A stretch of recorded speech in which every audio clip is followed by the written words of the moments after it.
Hey everybody, how you doing? This is Dan Blanchard from the Travel and Time with Dan show, where we mix travel with history and with leadership, and of course, with me, Dan Blanchard.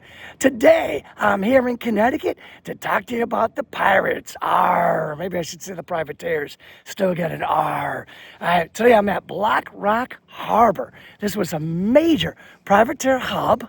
And it was actually, believe it or not, here in Bridgeport, Connecticut, this was the third biggest Connecticut port behind, this was huge with the pirates and privateers. We had New London, New Haven were also big. Now, this area played a really important role in the American Revolutionary War and the War of 1812. And then again, to a smaller degree, I'll talk a little bit about the Civil War and their pirates or privateers. What are they, right? Now you can see right behind me, we got the Long Island Sound. This was huge, right? Because Long Island was occupied by the British.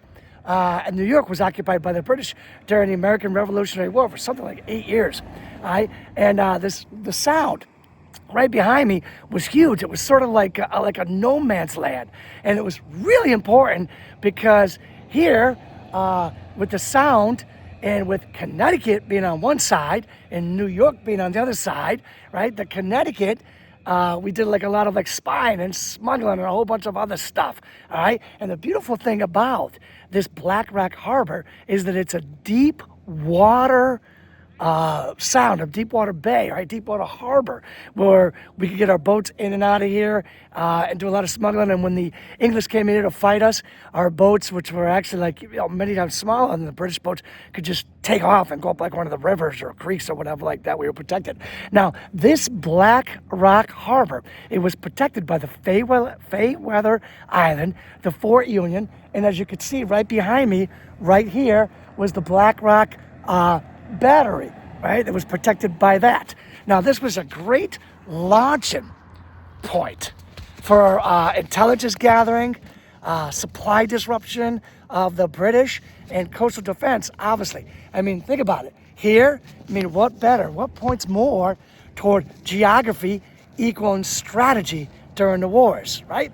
So now, you may be asking by now, well, what the heck is the difference between a pirate or a privateer? Well, for the simple answer, it's basically a letter of marque. You see, your government gives you a letter of marque, which our government issued 1,700 of them during the American Revolutionary War.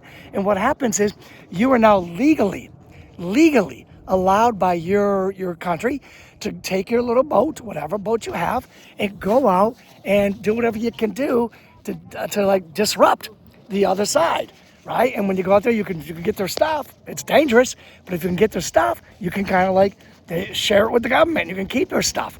Now, what a lot of people, so it's legal piracy here. Of course, the other side, England doesn't see it that way. In the American Civil War, we're not going to exactly see it that way when the Confederates do, right? But so here we are. Some of the biggest parts, the biggest privateers was actually involved here in what was called the Whaleboat Wars.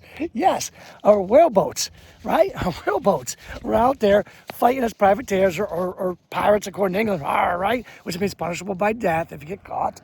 But they were out there fighting, and the Whaleboat Wars played a big part in the Revolutionary War.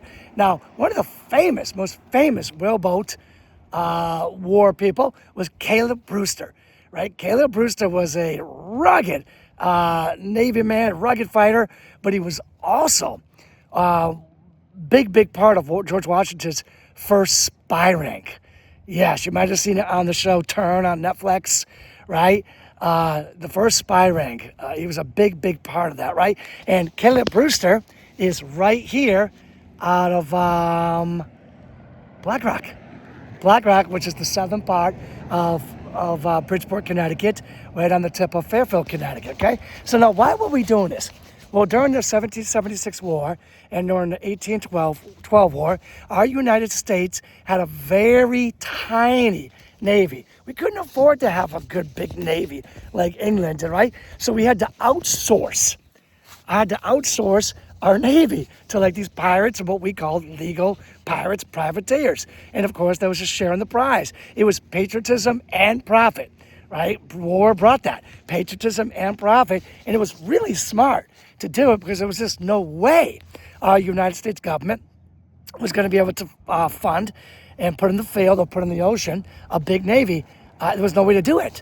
But we did it. We substituted our privateers or pirates, right? Privateers, right? So here at Black Rock, I mean, it was huge. This was a huge part of the American Revolutionary War, this area, and the War of 1812. And Black Rock, not only did we do the fighting here in Black Rock with our privateers, our Connecticut pirates, right? We did a lot of spying. We did a lot of smuggling, right? We did a lot of supplying. And of course, economic war in the British when we were disrupting their supply lines, right? And making it so their Navy had to be like everywhere and not just on the military battles, but they had to be like everywhere to like protect their supply lines, and they kind of couldn't be everywhere, all right? Now, here's the funny thing is, eventually, like much of the world's gonna think that having privateers is kind of just like unfair, not like, what's the word I'm looking for? Not like honorable, right?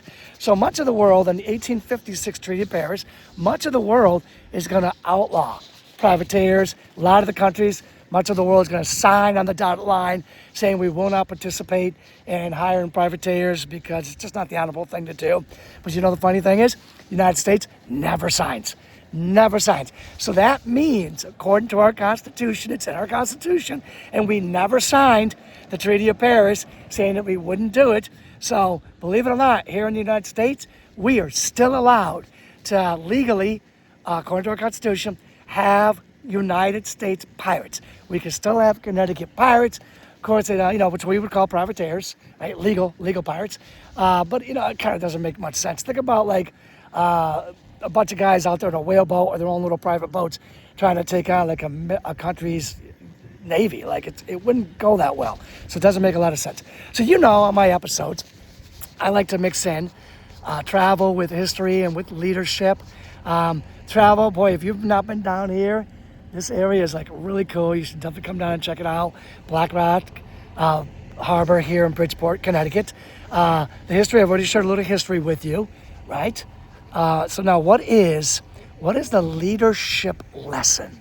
I would say the leadership lesson here, right, is that leaders find a way when resources are limited, right? We had no way to put a big Navy out there, right?